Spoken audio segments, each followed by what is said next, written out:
Hello everyone, मेरा नाम है आजाद और आप देख रहे हैं Indian diaries. If you want to watch this video in English language then you have to go to another channel where I make this types of videos in English. The link of that channel is given in the description of this video.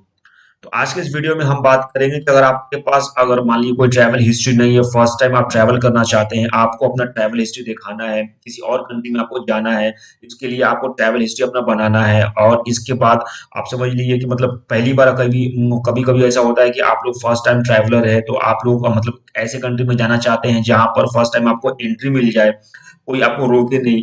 इसके अलावा अगर आपको मतलब बहुत सारे ऐसे countries में आपको एंट्री करते हैं तो आपको वहाँ पर बैंक स्टेटमेंट मांगता है, फ्लाइट बुकिंग मांगता है, इसके अलावा होटल बुकिंग भी मांगता है। तो इन सब प्रॉब्लम का सॉल्यूशन मैं लेकर आज आया हूँ। एक ऐसे कंट्री के बारे में बताऊंगा जो कि आप लोग उस कंट्री को जानते भी हैं और उस कंट्री में आपको ये सब कुछ रिक्वायरमेंट नहीं लगेगा, बस आपको नॉर्मल सा प्रोसीजर फॉलो फॉलो करना पड़ेगा। आपको अपने कुछ नॉर्मल डॉक्यूमेंट देने पड़ेंगे और आपको वहाँ का टूरिस्ट वीजा मिल जाएगा आसानी से। जी हाँ, कई ऐसी कंट्रीज हैं वर्ल्ड में जो कि आपको अच्छे खासे बैंक स्टेटमेंट मांगते हैं, अच्छे खासे आपसे डॉक्यूमेंट मांगते हैं, प्लस आपका ये भी कहते हैं कि होटल बुकिंग दिखाओ, फ्लाइट बुकिंग दिखाओ। तो ये सब चीजें बहुत काफी दिक्कतों का सामना हो जाता है उन लोगों के लिए जो लोग मतलब अपना ट्रैवल हिस्ट्री जिनका नहीं है, चाहे जो लोग ऐसे के लिए मतलब ट्रैवल करना चाहते हैं जो कि दूसरे कंट्री में जाना चाहते हैं, लेकिन उन लोगों के पास ट्रैवल हिस्ट्री है दिखाने के लिए, वो लोग इसमें ट्रैवल करना चाहते हैं। तो उन लोगों के लिए एक अच्छा ऑप्शन है जो मैं आज के इस वीडियो में बताऊंगा। और इसमें मैं डिटेल में बताऊंगा कि कौन सा मतलब कंट्री है और उसमें क्या रिक्वायरमेंट है, डॉक्यूमेंट कौन कौन से लगते हैं, कहाँ से अप्लाई करना पड़ेगा अगर आप इंडिया से अप्लाई करते हैं तो। और इसके अलावा जो एजेंट्स हैं मतलब जो वीजा आपको दिलवाएंगे वो कैसे दिलवाते हैं एजेंट्स, और उनका क्या चार्जेस है, वीजा फीस क्या है, और आपको वीजा कितने दिनों में मिल जाएगा, ये सब के बारे में आज के इस वीडियो में हम डिस्कस करेंगे। तो चलिए आगे बढ़ने से पहले मैं आपसे रिक्वेस्ट कर दूं छोटा सा कि अगर आप लोग चैनल पर पहली बार आए हैं तो इसे सब्सक्राइब जरूर कीजिएगा। और अगर आपको ये वीडियो अच्छा लगता है तो अपनी फैमिली में और अपने दोस्तों में इसे शेयर जरूर कीजिएगा। और मैं आपको बता दूं कि अगर आप लोग माल्टा या कनाडा जाना चाहते हैं और आप लोग कोई एक अच्छा एजेंट या आप कंसल्टेंट ढूंढ रहे हैं तो आपके लिए मैंने डिस्क्रिप्शन में 2 लिंक छोड़ रखा है। उस लिंक को आप क्लिक करके आप जाके उस अपने डिटेल को भर सकते हैं और उसके ज़रिए अब मैं मतलब वो डिटेल मेरे पास आ जाएगा। फिर उसके बाद मैं उस डिटेल को कनाडा के और माल्टा के कुछ अच्छे एजेंट के पास प्रोसेस कर दूँगा, जो लोग आपसे कॉन्टैक्ट कर लेंगे और आपका काम कर देंगे। तो उसके लिए आप हमारा डिस्क्रिप्शन चेक कर सकते हैं, लिंक वहाँ पर दिया हुआ है। तो चलिए आगे बढ़ते हैं और बात करते हैं कि वो कौन-सा कंट्री है जिसमें आपको ये सब फैसिलिटी मिलेगा। तो मैं आपको बता दूँ कि वो कंट्री है रशिया। रशिया बहुत ही बेहतरीन कंट्री है टूरिज्म के लिए, आप लोग जानते ही हैं वहाँ पर टूरिज्म का काफ़ी बूम रहता है। अभी तो कोविड का इफ़ेक्ट है तो अभी मतलब नॉर्मल हर एक चीज़ बंद है। इवन जो एम्बेसी है वो भी कई-कई एम्बेसी क्लोज़ है। मैं ये बात कर रहा हूँ आपको मतलब ये कोविड का इफ़ेक्ट खत्म होने के बाद, जब जैसे ही वो खुलता है और आप लोग अपनी ट्रैवल हिस्ट्री बनाना चाहते हैं, चाहे ट्रैवल हिस्ट्री आप इम्प्रूव करना चाहते हैं, चाहे किसी और कंट्री में आपको जाना है लेकिन उससे पहले आपको ट्रैवल हिस्ट्री चाहिए, या अगर आप टूरिस्ट वीज़ा पर मतलब घूमना चाहते हैं, वहाँ पे जाना चाहते हैं लेकिन आपके पास बैंक स्टेटमेंट नहीं मतलब ज़्यादा फंड नहीं है कि आप दिखा पाएँ, आप होटल बुकिंग नहीं दिखा पाते हैं, चाहे आप फ्लाइट बुकिंग नहीं दिखा पा रहे हैं अभी इंस्टेंटली, तो आपके लिए रशिया एक अच्छा ऑप्शन है जिसको आप चॉइस कर सकते हैं। मैं आपको बता दूं कि रशिया का जो वीजा है इंडिया से काफी इजी प्रोसेस है और आसानी से मिल जाता है, और इसका जो वीजा का सक्सेस रेट है काफी अच्छा है। मतलब अगर आप मान लीजिए कि सब कुछ नॉर्मल प्रोसेस से फॉलो करें तो आपको आसानी से वीजा मिल जाएगा। हाँ, कुछ लोगों को वीजा नहीं मिलती है, जैसे मतलब आसानी से नहीं मिलती है, जो लोग इंडिया से ही है, जैसे मान लीजिए पंजाब से जो लोग बिलोंग करते हैं उन लोगों को जल्दी आसानी से ये वीजा नहीं मिलती है। बिकॉज कहीं ना कहीं मतलब उन लोगों के नजर में मतलब जो एमएनसी के लोग उनको नजर में ऐसा उन लोगों को बैठा हुआ है कि पंजाब के जो लोग हैं काफी मतलब ज्यादा मात्रा में आउट ऑफ इंडिया जाते हैं, तो कहीं ना कहीं एक नेगेटिव इम्पैक्ट उन लोगों के मन में बैसा हुआ है। इस वजह से थोड़ा ज्यादा उनके ऊपर मतलब इंक्वायरी करते हैं, इवन उनसे मतलब बैंक स्टेटमेंट भी मांगते हैं, प्लस होटल बुकिंग भी चाहते हैं। मतलब डिपेंड करता है वो कि कौन मतलब कौन किससे क्या मांग रहा है, लेकिन बेसिकली जो है नॉर्मल जो मैं बताऊं आपको तो वीजा आसानी से मिल जाता है कुछ लोगों को छोड़कर, जिसमें से मैंने बताया कि पंजाब से जो लोग बिलोंग करते हैं तो उनके लिए थोड़ा सा दिक्कत का सामना हो जाता है।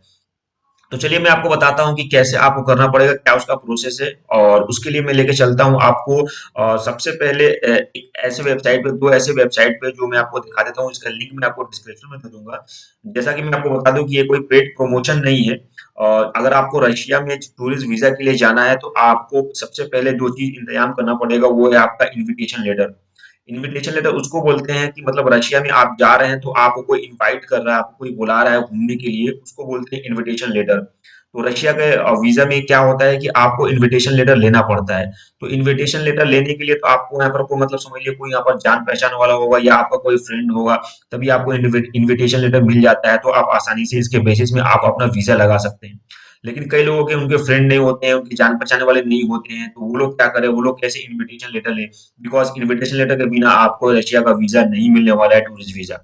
तो उसके लिए कुछ वेबसाइट हैं जो मतलब ये सर्विस देती हैं आपको, मतलब कुछ वेबसाइट कह लें, मतलब टूरिस्ट एजेंट कह लें, जो लोग मतलब टूरिज्म अपना चलाती हैं वहाँ पर, वो लोग मतलब आपको इन्विटेशन लेटर इश्यू करती हैं आपको अपने नाम पे कि आइए आप हमारा रशिया में घूम के जाइए। और वो इन्विटेशन लेटर इश्यू करने के लिए वो लोग कुछ चार्जेस लेते हैं आपसे, जो कि आपको पे करना पड़ेगा और फिर उसके बाद वो आपका इन्विटेशन लेटर इश्यू करके आपको दे देंगे। उसके लिए मैंने 2 वेबसाइट को निकाला है, जैसा कि आप अभी स्क्रीन पे एक देख रहे हैं कि ये वेबसाइट है, दूसरा ये वेबसाइट है। इन दोनों वेबसाइट में आपको सबसे पहले आना पड़ेगा और यहाँ से आपको अपना इन्विटेशन लेटर लेना पड़ेगा। जैसा कि आप यहाँ पर देख रहे हैं, वो लिखा हुआ है कि invitation letter for Russia visa online, easy way to get it in 2 clicks for इतना। मतलब कि आपका 9.9 यूरो लेगा, ये चार्जेस करेगा, उसके बाद आपको अपना रशिया का वीज़ा आपको मतलब इन्विटेशन लेटर आपको दे देगा। आप यहाँ पर क्लिक करके आप उनसे आप मतलब रशिया का इन्विटेशन लेटर ले सकते हैं, क्योंकि विदाउट इन्विटेशन लेटर आपको वीज़ा नहीं मिलेगा। तो आपको यहाँ से ले सकते हैं, ये कोई फ्रॉड या फेक नहीं है। सभी लोग ऐसे ही करते हैं, ऐसे ही करके वहाँ से इन्विटेशन लेटर लेते हैं और ये जेन्युइन है, क्योंकि ये वहाँ का गवर्नमेंट के हिसाब से चल रहा है। क्योंकि अगर आप यहाँ से ले लेते हैं तो यही मतलब अप्रूव किया हुआ है, तो ये अप्रूव करने के बाद ही यहाँ पर ये शो कर रहा है। को आप देख सकते हैं। इसके अलावा अगर आपको लगता है इसका फीस ज़्यादा है, तो आप यहाँ पर ट्राई कर सकते हैं कि $19.99 मतलब करीब $20 आपको मतलब चार्ज करेगा इन्विटेशन लेने के लिए। मतलब समझ लीजिए कि आपका 1400 करीब आपको इंडियन मनी का चार्ज करेगा, जो कि आपको इन्विटेशन लेटर देगा। यहाँ पर क्लियरली लिखा हुआ कि अगर आप USA, Canada, Europe, Japan, China, Malaysia, Australia, India से हैं, तो आप लोगों के लिए सम सिंपल स्टेप्स है, जो टूरिस्ट और विजिटर वीज़ा के लिए, और वो लोग कैसे करेंगे, $99.9 में आपको दे देंगे। तो ये दोनों वेबसाइट है, आपको इन्विटेशन लेटर देंगे, आपको यहाँ से आपको अपना इन्विटेशन लेटर लेना है। देखिए, ये जो मैं प्रोसेस बता रहा हूँ, ये आप लोगों के लिए बता रहा हूँ, इसमें आप लोगों को खुद से करना है। ये रशिया का वीज़ा लेने के लिए इंडिया से 2 प्रोसेस होते हैं। एक प्रोसेस होता है जिसमें आप खुद से करे मतलब जिसमें आप खुद से जाके करते हैं, मतलब खुद से एम्बेसी में जाते हैं, खुद से अप्लाई करते हैं, ईच एंड एवरीथिंग आप खुद से करते हैं। और एक प्रोसेस होता है कि आप किसी एजेंट्स को हायर कर लें, किसी एजेंट्स को आप अपना मतलब फाइल लगाने के लिए दे दें, जिसमें सबसे ज़्यादा फेमस है और सबसे अच्छा काम करता है वीएफएस ग्लोबल। वीएफएस ग्लोबल मतलब एज अ एजेंट काम करता है, आपका डॉक्यूमेंट लेगा, लेने के बाद आपका प्रोसेस सब कुछ रेडी करेगा, करने के बाद आपका रशिया का एम्बेसी में जाकर आपका वीजा लगाएगा, लगाने के बाद फिर आपका वीजा आपको ला के देगा, उसके बदले वो कुछ चार्जेस लेता है, मतलब एम्बेसी फीस तो होती ही होती है, ये अपना खुद का कुछ चार्जेस लेता है जो ये सर्विस देता है। तो इन्हें एजेंट्स कहते हैं, जो लोग मतलब ट्रैवल एजेंट समझ लिए एक तरफ से, ये लोग इस तरीके से काम करते हैं। तो इस तरीके से बहुत सारे ऐसे एजेंट्स हैं इंडिया में, लेकिन वीएफएस ग्लोबल काफ़ी फ़ेमस है और नाम किया हुआ है। इसके अलावा यहाँ पर आप ये भी देख सकते हैं कि ये भी एक वेबसाइट है जो कि इस तरीके से काम करवाता है, और इसने भी अपना रेट चार्ट बता दिया है कि क्या-क्या वो रेट चार्ट में कैसे-कैसे अप्लाई देता है। इसके ऊपर मैं भी डिस्कस करूँगा, मैं आपको बताऊँगा। पहले मैं आपको बता दूँ कि प्रोसेस कैसे काम करता है। तो आपको सबसे पहले कि आपको डिसाइड करना है कि आपको अपना वीज़ा खुद से लगाना है या आपको मतलब किसी एजेंट समझ लिए वीएफएस ग्लोबल से करवाना है, ये आप डिसाइड कर लें। अगर आपको खुद से लगाना है, तो उसके लिए सबसे पहले आपको अपना टूरिस्ट वीज़ा मतलब टूरिस्ट वीज़ा के लिए आपको इन्विटेशन लेटर यहाँ से इन दोनों वेबसाइट से आपको निकालना पड़ेगा। इनसे मतलब यहाँ पर क्लिक करके फॉर्म फिल अप करके, इनका पेमेंट करके आप इनसे 2 मतलब आसानी से 2 मिनट में आप इनसे इन्विटेशन लेटर ले सकते हैं। फिर इस इन्विटेशन लेटर के ज़रिए से आपको जाना है मतलब ये एमबीसी के वेबसाइट पे।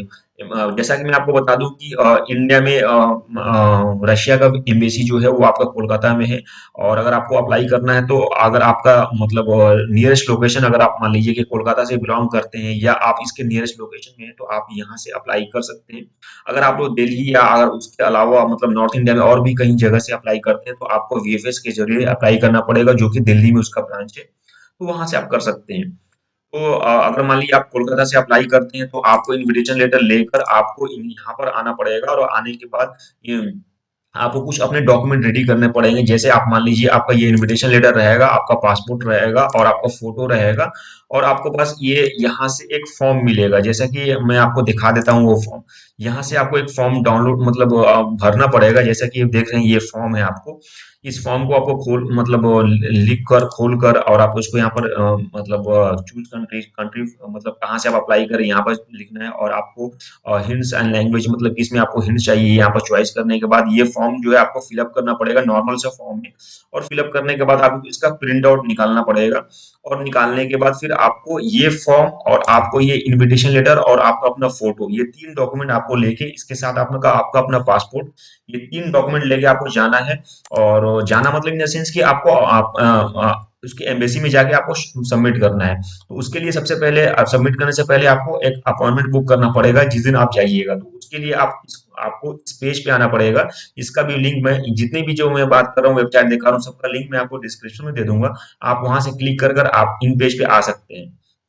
तो आपको जब बुक अपॉइंटमेंट बुक करना हो तो आपको इस पेज में आना पड़ेगा और यहाँ पर बुक एंड अपॉइंटमेंट जो लिखा हुआ है इस पे क्लिक करना पड़ेगा।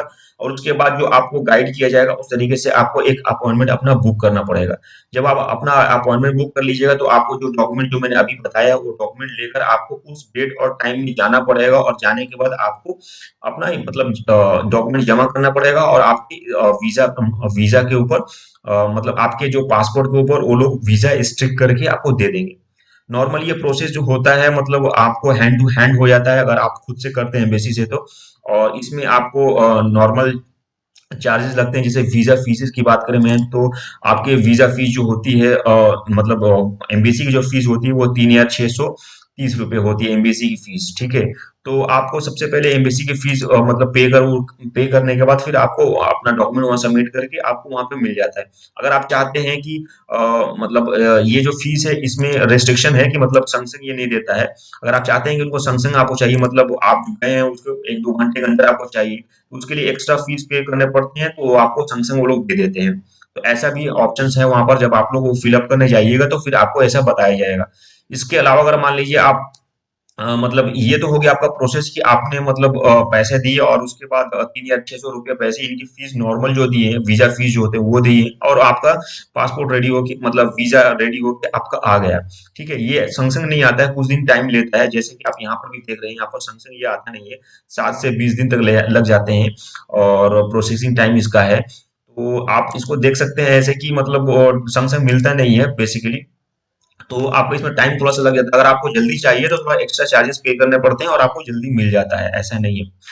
तो ये चीज है आपका मैंने बताया कि ये बाई मतलब आप खुद से जब कीजिएगा तो ऐसे प्रोसेस आपको फॉलो करना पड़ेगा। अगर आप मतलब किसी एजेंट से मतलब आप वीएफएस से करवाना चाहते हैं तो यही चीजें थोड़ा सा डिफर हो जाती है। मतलब आपके जो नॉर्मल जो वीजा चार्जेस है जो मैंने अभी बताया आपको मतलब एम्बेसी की जो फीस हुई 3,630 ये तो आपको देना ही पड़ेगा। लेकिन अगर आप किसी एजेंट से करवाते हैं वीएफएस ग्लोबल से करवाते हैं तो इनका भी एक फीस होता है वो भी आपको देना पड़ेगा। तो वो आपको ये लोग बताएंगे जब आपको मतलब इनके जरिए आप अप्लाई कीजिएगा। नॉर्मली इनके 1,000-1,500 या मान लीजिए 2,000 तक इनके चार्जेस आते हैं पर केस के मतलब पर वीजा के आपको। ठीक है। फिर उसके बाद मान लीजिए इनको आप अपना डॉक्यूमेंट और सब कुछ पेपर आप दे देते हैं और ये सब काम जो प्रोसेस मैंने आपको बताया इनविटेशन लेना और अप्लाई करना ये सब भेजना ये सब काम आपका वो खुद से कर देते हैं। और करने के बाद फिर अल्टीमेटली आपको वीजा ला के दे देते हैं और वो आपका अपना चार्जेस भी ले लेते हैं और एम्बेसी के चार्जेस भी आपको सब टोटल करके एक बार ले लेते हैं। तो ये इनका काम हो गया इस तरीके से करते हैं। इसके अलावा और भी मतलब वेबसाइट है जो ये काम करती हैं और उस तरीके से आपको दिखाती हैं। जैसा कि आप देख सकते हैं कि ये वेबसाइट भी है आपको ये सब फैसिलिटी देती है और उसका अपना चार्ज भी वो लोग का है। ठीक है। और वो लोग अपना सर्विस चार्जेस भी लेकर कर कर अपना ऐड कर कर अपना ये ले लेती हैं। तो बहुत सारे ऐसे वेबसाइट्स हैं आपको जो वीजा और मतलब प्रोवाइड करती हैं।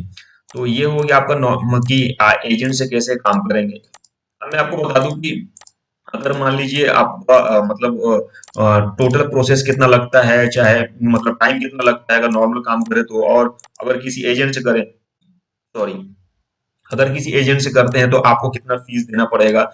जैसे मैंने आपको अभी बताया कि आपका वीएफएस ग्लोबल का चार्जेस है मतलब 1800 1,000 1,200 या 2,000 तक मैंने बताया अभी। तो वो आप देख सकते हैं यहाँ पर लिखा हुआ है उनका वीएफएस वीएफएस सर्विस चार्जेस 1,830 रुपया लिखा हुआ इंक्लूडिंग जीएसटी जीएसटी को लेकर मतलब ये टोटल चार्जेस वो आपसे चार्ज करेंगे आपका वीजा लगवाने के लिए टूरिस्ट वीजा फॉर रशिया।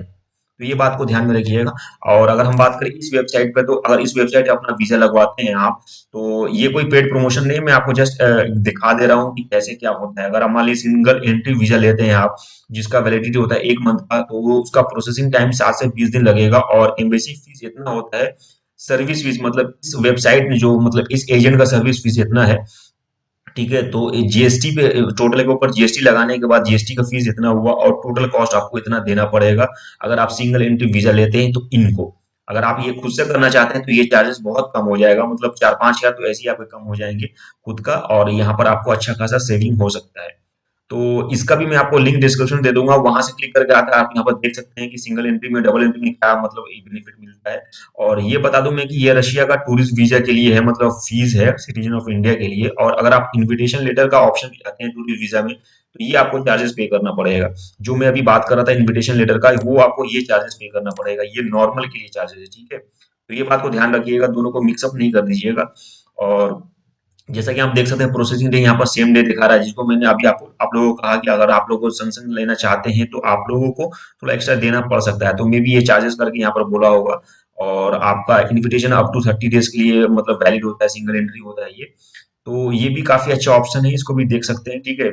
और यहाँ से भी आप पेमेंट कर सकते हैं, यहाँ से भी आप अपना काम को करवा सकते हैं, ऐसा कोई इसमें चार्जेस नहीं है और ये नहीं है। और काफ़ी ईज़ी ऑप्शन है ये। मैं आपको यही कहूँगा कि अगर आपको पास ट्रैवल हिस्ट्री नहीं है और आपके पास कोई मतलब फंड नहीं है, तो आप ये रशिया को चॉइस कर सकते हैं, क्योंकि इसके ज़रिए से आपको अच्छा खासा ऑप्शन मिलता है, क्योंकि आपको यहाँ पे कोई बैंक स्टेटमेंट नहीं दिखाना पड़ेगा, कोई होटल बुकिंग नहीं दिखाना पड़ेगा और आप आसानी से ट्रैवल कर सकते हैं। और ये मैं अपने से नहीं कह रहा हूँ, क्योंकि बहुत ऐसे यूट्यूबर हैं, बहुत ऐसे मतलब ट्रैवलर हैं जो इन्होंने ऐसा काम किया है, जो ट्रैवल किए हैं कोविड से पहले, कोविड-19 से पहले उन्होंने ट्रैवल किया, ट्रैवल करने के बाद उन्होंने अपना स्टेटस अपडेट किया, बताया कि हाँ, ऐसा प्रोसेस है। तो उसके बेसिस पे मैं आपको बता रहा हूँ, तो इसको आप फॉलो कर सकते हैं। और ये आप कोविड के बाद ये आपके लिए काफ़ी हेल्पफुल हो जाएगा, अगर आप लोग अपना ट्रैवल हिस्ट्री बनाना चाहते हैं तो। तो बस इसी तरह के मैं अपडेट लेकर और वीडियो लेकर आते रहता हूँ इस चैनल पे, तो अगर आप लोग इस चैनल पे नए हैं, तो इसे सब्सक्राइब ज़रूर कीजिएगा और इस तरीके से और वीडियो पाने के लिए हमारे इस चैनल के साथ बने रहें।